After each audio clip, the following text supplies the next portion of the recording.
Selamat malam saudaraku. Selamat siap-siap menutup tahun 2025. Ya, orang Indonesia Timur bilang mengunci tahun. Jadi tahun ini kita akan kunci sama-sama, bukan karena kita punya kuncinya, tapi Tuhan yang punya kunci. Amin. Dan kita akan menutup dengan firman Tuhan yang kita pelajari. Saya harap ini boleh menjadi modal bagi kita memasuki tahun yang baru dan menutup tahun ini dengan kebenaran firman Tuhan. Roma pasal 11 ayat 36 sampai 12 ayat 1. Surat Roma terbagi dua kelompok, pasal 1 sampai pasal 11, kemudian pasal 12 sampai pasal 16. Jadi pasal 1 sampai 11 itu Paulus menjelaskan semua prinsip-prinsip kekristenan, mulai dari doktrin dosa, doktrin manusia, doktrin keselamatan, etika, dan berbagai macam prinsip-prinsip kehidupan. Kemudian pasal 12 sampai 16 adalah prakteknya, bagaimana kita mempraktekkan firman Tuhan secara konkret dan nyata. Nah, pasal 1 sampai 11 itu diakhiri dengan ayat terakhir, yaitu yang mau kita baca, 11:36. Kemudian pasal 12 dimulai dengan ayat 1 yang akan kita baca. Jadi hari ini kita baca penutupnya bagian pertama dan pembukanya bagian kedua. Ya, indah sekali firman Tuhan. Roma 11:36, 12 ayat 1, cuma 2 ayat. Ya, jadi 1 ayat penutup, 1 ayat pembuka. Ya, mari kalau ada di handphone saudara boleh baca bersama-sama saya. 1, 2, 3. Sebab segala sesuatu adalah dari Dia dan oleh Dia dan kepada Dia, bagi Dialah kemuliaan sampai selama-lamanya.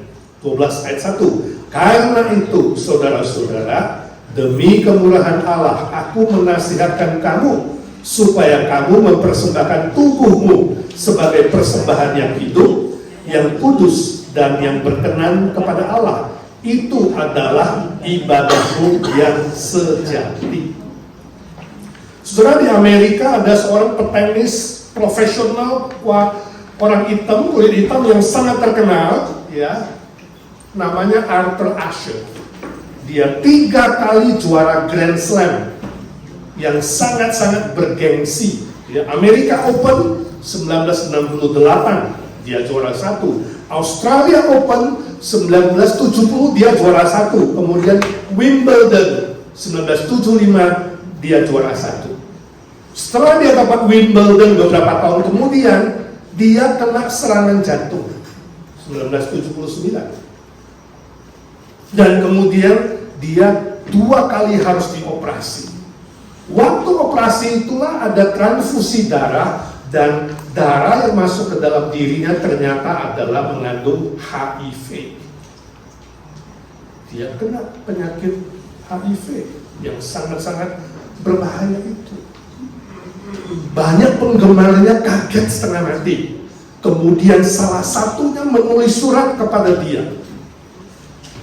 Dia bilang, "Hey Arthur, kamu orang begitu top, begitu terkenal, disayang Tuhan karena dia orang Kristen.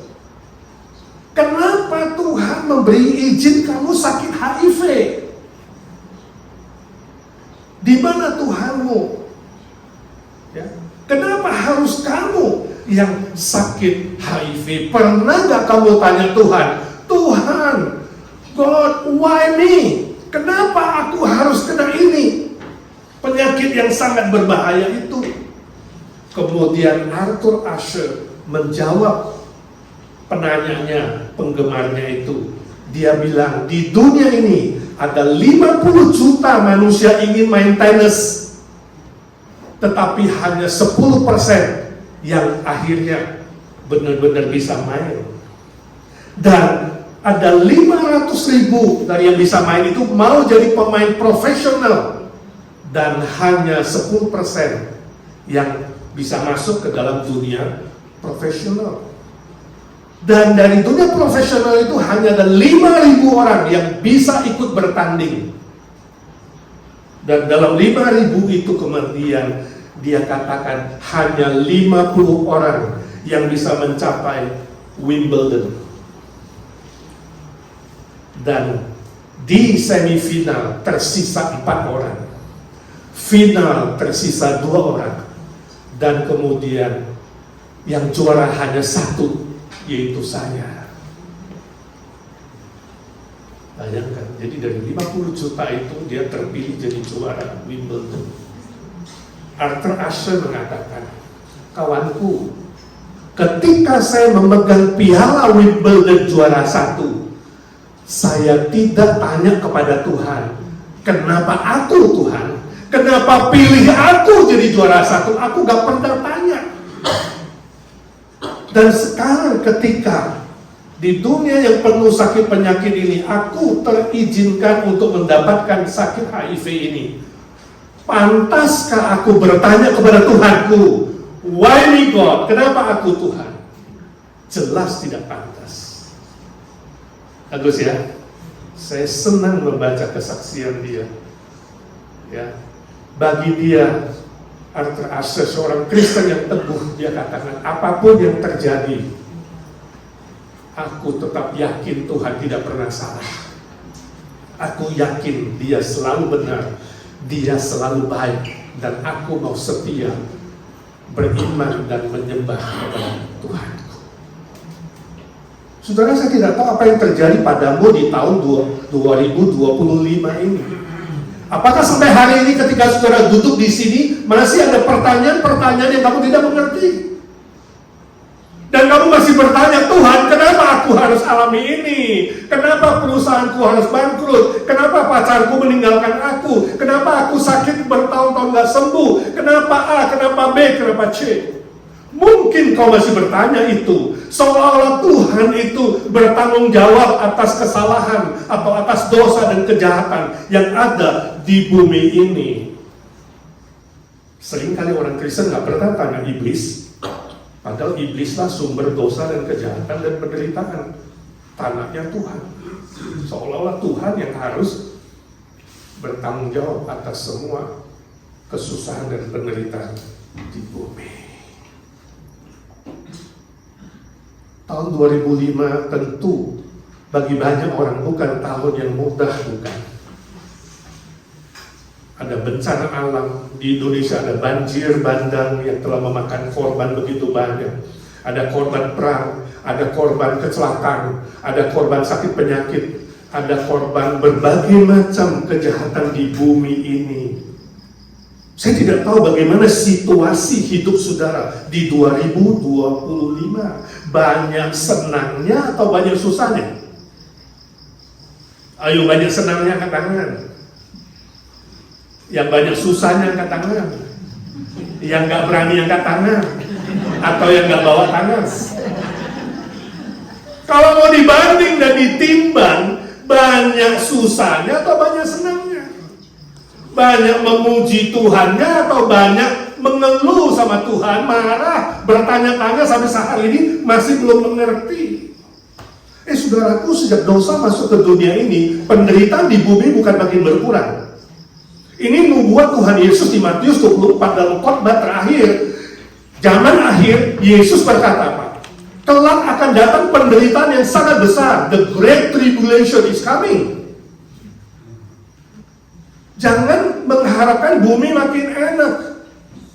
Justru menjelang akhir zaman, menjelang kiamat kedatangan Tuhan Yesus, penderitaan itu akan terus bertambah. Sakit penyakit, kelaparan, ya, peperangan, gempa bumi, bencana alam, berbagai macam bencana, baik yang berbau alam, berbau dari kejahatan manusia, dan lain-lain akan makin bertambah. Sampai nanti sebelum Kristus datang, akan muncul penderitaan terbesar, Great Tribulation, yang belum pernah terjadi di bumi ini.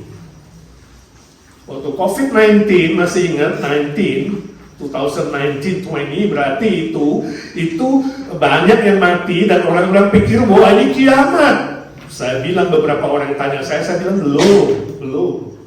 Sebab Wahyu berkata kepada kita dalam kitab Wahyu pasal 6, nanti surah pulang baca, yang mati pada Great Tribulation nanti itu adalah 1/4 jumlah penduduk bumi. Saudara, 1/4 penduduk Jumlah bumi berapa? 2 miliar. Mengerikan sekali. Nah sekarang saya tanya, saudara mau hidup sampai Great Tribulation nggak? Angkat tangan. Atau mau sebelum Great Tribulation mau meninggal dulu? Angkat tangan. Nggak mau juga. Ini saudara mau atas ini. Kita tidak tahu. Saya tidak tahu, kamu tidak tahu hari besok. Yang pasti kalau Tuhan izinkan kamu hidup, aku hidup sampai Great Tribulation, Dia pasti akan berikan kekuatan. Amin. Dia tidak pernah akan izinkan pencobaan ujian melebihi kekuatanmu. Dia akan menolongmu, memberimu kekuatan bisa melewatinya. Ada orang bilang 7 tahun lama Pak. Gak ada yang tahu berapa tahun. Hanya tafsiran 7 tahun. Tapi Yesus bilang di Matius 24, karena orang percaya, karena orang Kristen, waktunya akan dipersingkat. Saya yakin kalau perang nuklir, perang pakai senjata biologis nggak sampai 7 tahun, saudara, mungkin setahun aja udah ludes nih bumi. Nggak ada yang tahu berapa lama. Tapi yang pasti kebenaran firman Tuhan buat kita hari ini adalah bersiaplah kapanpun. Amin. Bersiaplah kapanpun Tuhan panggil. Bersiaplah kapanpun Tuhan mau kasih kamu panjang umur. Hidup dengan bersandar kepada firman Tuhan.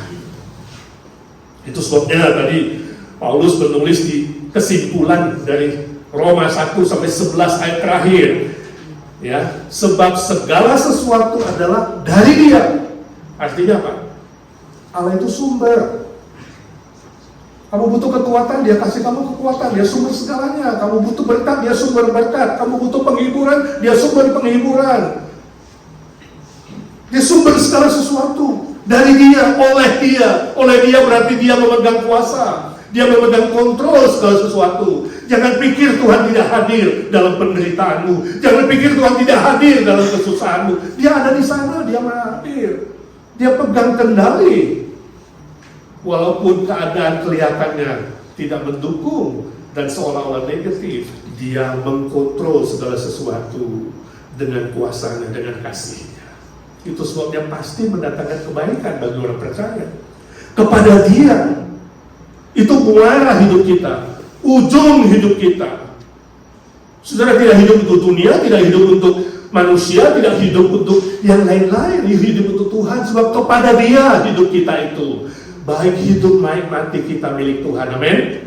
Dan bagi Dialah kemuliaan sampai selama-lamanya. Ini respon. Kalau saudara hari ini mengaku segala sesuatu bersumber dari Tuhan, segala yang baik datang dari Tuhan, segala kebutuhanmu datang dari Tuhan, segala kecukupanmu datang dari Tuhan, dan Dia menguasai dan mengontrol hidupmu dengan kasih-Nya, dengan kuasanya, maka responku adalah apa? Kembalikan kemuliaan bagi Bapa di surga. Amin. Ujung-ujungnya adalah memuji Dia, menyembah Dia. Itu muara hidup kita. Kalau hidupmu tidak bermuara kepada Tuhan, ada masalah. Sebab pasti kamu muara kepada dunia, muara kepada iblis, muara kepada manusia. Itu sebabnya apapun yang terjadi, terlepas dari baik dan buruk menurut kamu, apapun yang kamu alami, sepatutnya lah kita kembalikan pujian dan hormat dan penyembahan kepada Tuhan. Amin. Ayub mengalami penderitaan yang terberat. Manusia yang paling berat adalah Ayub selain Yesus tentunya. Hartanya habis, anaknya mati semua dalam sekejap. Istrinya maki-maki dia, mungkin meninggalkan dia. Dia katakan, yang datang dari Tuhan sumbernya, semua akan kembali kepada Tuhan. Aku lahir telanjang dan aku akan kembali ke Tuhan juga telanjang. Terpujilah nama Tuhan. Dia menyembah Tuhan, dia bersimpuh, dia menyembah Tuhan. Itu Ayub. Dia menyembah Tuhan. Dan Alkitab menegaskan dengan satu kalimat, dalam kesemuanya itu Ayub tidak berdosa dengan mulutnya maupun dengan perbuatannya. Saya yakin mungkin penulis lagu ini dapat ilham dari Ayub. Apapun yang terjadi, Tuhan baik atau buruk. Dan kita malam ini berkata, apapun yang terjadi ya Tuhan, baik atau buruk, 25 tahun 2025 ini, aku tetap menyembah-Mu Tuhan. Kau tetap baik. Amin. Sekali lagi nyanyi dengan penuh iman. Apapun yang terjadi di dalam hidupku, selalu ku berkata, Tuhan Yesus baik. Dalam segala hal yang terjadi, tetap ku berkata, Tuhan Yesus baik. Ku sembah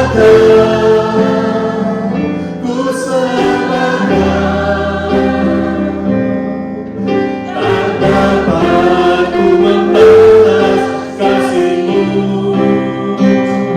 Ku sembah,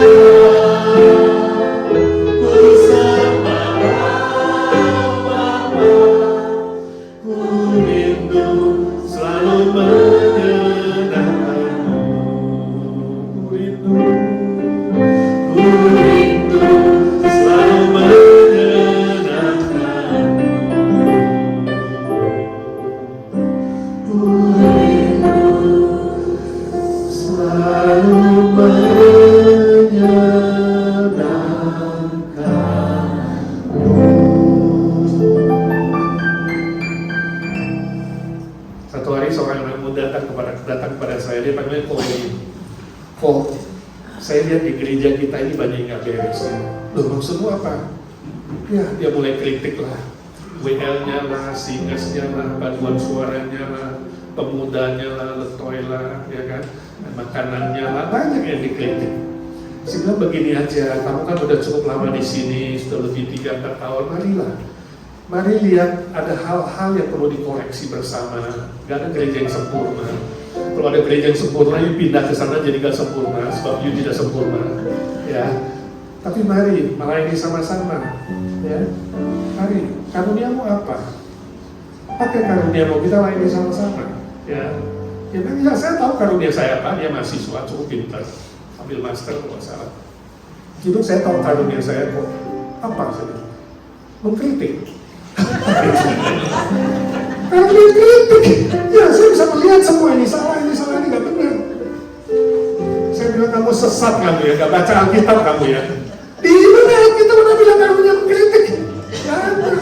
Karunia membangun, karunia melayani, ya, karunia mengasihi, berbuat sesuatu. Saya harap saudara yang duduk di sini gak ada yang merasa diri punya karunia mengkritik doang gitu ya. James Kennedy, ya, dia pernah bilang ini, gereja itu seperti sebuah drama. Sering manusia itu salah kaprah. Mereka menganggap Allah lah sutradaranya, pendeta itu aktornya, dan jemaat adalah pengkritiknya. Padahal yang betul adalah pendeta itu sutradaranya, jemaat itu aktornya, pemainnya, dan hanya Allah lah pengkritiknya. Amin. Hanya Allah yang maha adil, maha baik. Dia yang berhak mengkritik, mengoreksi, memperbaiki, memperbaharui kita satu persatu. Sebab itu saudaraku, saya mengajak kita di pengakhir 2025 ini, kita lebih banyak bersyukur daripada mengeluh. Lebih banyak menghitung berkat Tuhan daripada mengkritik. Lebih banyak membangun daripada menjatuhkan. Ya. Dan kembalikan segala kemuliaan hanya bagi Tuhan. Respon kita seperti lagu tadi. Aku mau menyenangkan-Mu Tuhan. Aku mau menyembah-Mu dan memuji. Itu sebabnya selanjutnya Rasul Paulus melanjutkan, saudara-saudaraku, dia katakan, persembahkanlah dirimu. Itu sambungan. Kalau kamu responnya benar, maka kamu akan mempersembahkan dirimu sebagai persembahan yang hidup, kudus, berkenan kepada Allah. Persembahkanlah dirimu, bukan hanya tubuhmu. Alkitab Bahasa Indonesia menerjemahkan tubuhmu, tapi sebenarnya persembahkanlah hidupmu, itu pikiranmu, perasaanmu, kehendakmu, perkataanmu, perbuatanmu, seluruh seantero hidupmu ini persembahkanlah kepada Tuhan sebagai persembahan yang hidup. Kalau perjanjian lama, persembahan mati. Selalu persembahan itu mati, korban dimatikan, kambing lah, ya, merpati lah, ya kan? Sapi lah, lembu itu dipotong. Tapi karena Yesus sudah mati bagi kita, maka di perjanjian baru persembahan kita adalah persembahan yang hidup kita. Itu sebabnya hidup bagi Kristus lebih susah daripada mati bagi Kristus, betul nggak? Mana lebih gampang, mati bagi Tuhan atau hidup bagi Tuhan? Mati bagi Tuhan, mati udah segampang, 1 detik. Kalau kamu diancam, seperti murid-murid di zaman dulu, percaya Kaisar atau mati? Mereka pilih mati, mati. Tetap beriman kepada Kristus walaupun harus mati, mati. 1 detik. Tapi hidup bagi Kristus bagaimana? Lebih susah. Kenapa? Setiap hari kamu berperang secara rohani. Setiap hari kamu menghadapi godaan iblis, godaan dunia. Setiap hari pikiranmu, perasaanmu, kehendakmu, perkataanmu, perbuatanmu terus diremuk oleh sejarah. Hidup, persembahkan hidupmu sebagai persembahan yang kudus yang berkenan kepada Allah. Ini menjadi sebuah tekad kita memasuki 2026.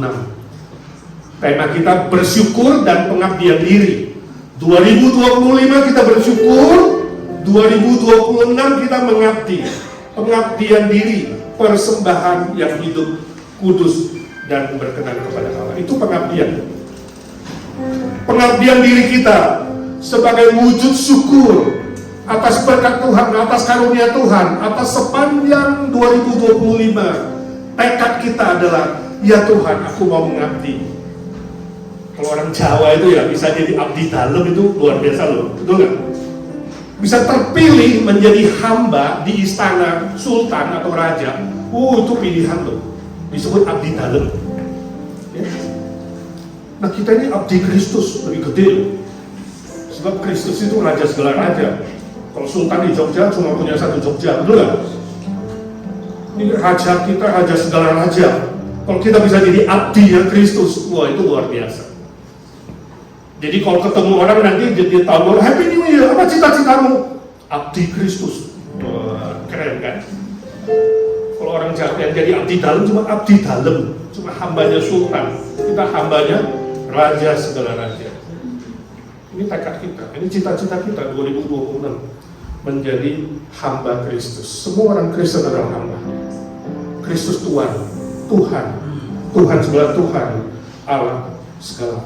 Itu sebabnya saya ajak kita memasuki 2026 sebentar lagi, beberapa jam, 2 jam lagi. Ya, berdoa pribadi nanti di hadapan Tuhan. 2026 aku minta umur panjang, aku minta kesehatan, aku minta karunia dan berkat menjadi abdimu Tuhan, abdi Kristus. Saya tanya waktu tahun lalu 31 Desember 2024 saudara bikin New Year's Resolution atau tanggal 1 Januari 2025. Tuhan, kalau 2025 hidupku sampai ujung, sampai 31 saya akan A, B, C, ada New Year's Resolution. Nah hari ini diperiksa berapa yang tercapai, berapa yang tidak. Seringkali New Year's Resolution itu tidak tercapai, betul nggak? Paling 20%, ada yang 30%. Ada yang mungkin cuma 1%. Ya, nah hari ini ulangi. Bikin resolution di hadapan Tuhan. Tuhan, kalau 2026 saya panjang umur sebagai abdimu Tuhan, hambamu, aku rindu melakukan ini. Ya 5 atau 7 hal terserah. Saudara nanti bikin sendiri. Ya. Sering nggak terjadi sih. Kenapa sering nggak terjadi? Manusia itu kalau bohongin Tuhan itu gampang dulu kan. Saya baca cerita ini ada sepasang suami istri orang Ambon. Ya sama-sama nelayan. Suatu hari suami istri pergi melaut mau cari ikan. Sampai di tengah ombak besar, kapalnya hampir tenggelam. Wih, angin kenceng sekali. Sudah mulai gelap. Lalu istrinya berdoa, Tuhan, tolonglah selamatkan kami dari ombak ini. Kami janjilah Tuhan, selesai ini kami minggu gak mandol, mau rajin ke gereja melayanimu. Tolong selamatkan nyawa kami. Habis angin, makin gede ombaknya. Anginnya makin kencang. Suaminya mengatakan, doamu kurang mujarab, sekarang saya doa. Tuhan, kalau kau selamatkan kami berdua, saya janji Tuhan akan bangun sebuah gereja dari emas. Belum amin, istrinya langsung bangunin istri. Gila kamu, bangun gereja dari emas, mana mungkin? Kamu miskin begitu. Gua lagi bohongin Tuhan. Ketawa kita mendengar humor orang Ambon. Saya nggak tahu apakah orang Ambon sering bohongin Tuhan.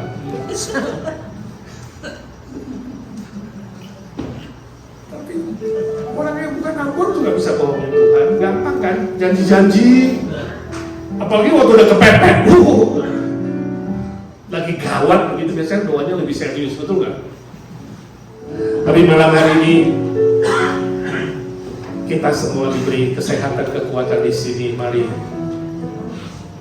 kita mengambil tekad baru 2026 Tuhan. Saya minta karunia baru untuk baru, ya, untuk menjadi hamba-Mu, berbuat sesuatu untuk kerajaan Tuhan. Mungkin kamu rasa gak layak, Tuhan itu gak layak, aku gak bisa apa-apa, gak bisa ini, gak bisa itu, minder. Tapi ingat, gak ada seorang manusia pun yang layak sebenarnya. Siapapun ya, kalau mau bilang layak gak ada satu pun. Semua kita bisa dipakai oleh Tuhan. Amin. Semua kita lepas dari segala kelebihan dan kekurangan, ya. Tuhan bisa memakai siapa saja, bahkan yang paling hina, yang paling dianggap remeh oleh dunia. Saudara tahu semua rasul Yesus Kristus kecuali Paulus punya latar belakang yang sangat-sangat lemah dan terbelakang. Cuma Paulus yang pendidikannya paling tinggi, yang lain semua dihina, dianggap tidak ada apa-apanya. Tapi justru dari 12 rasul itulah mengguncang dunia, dan hari ini ada kekristenan.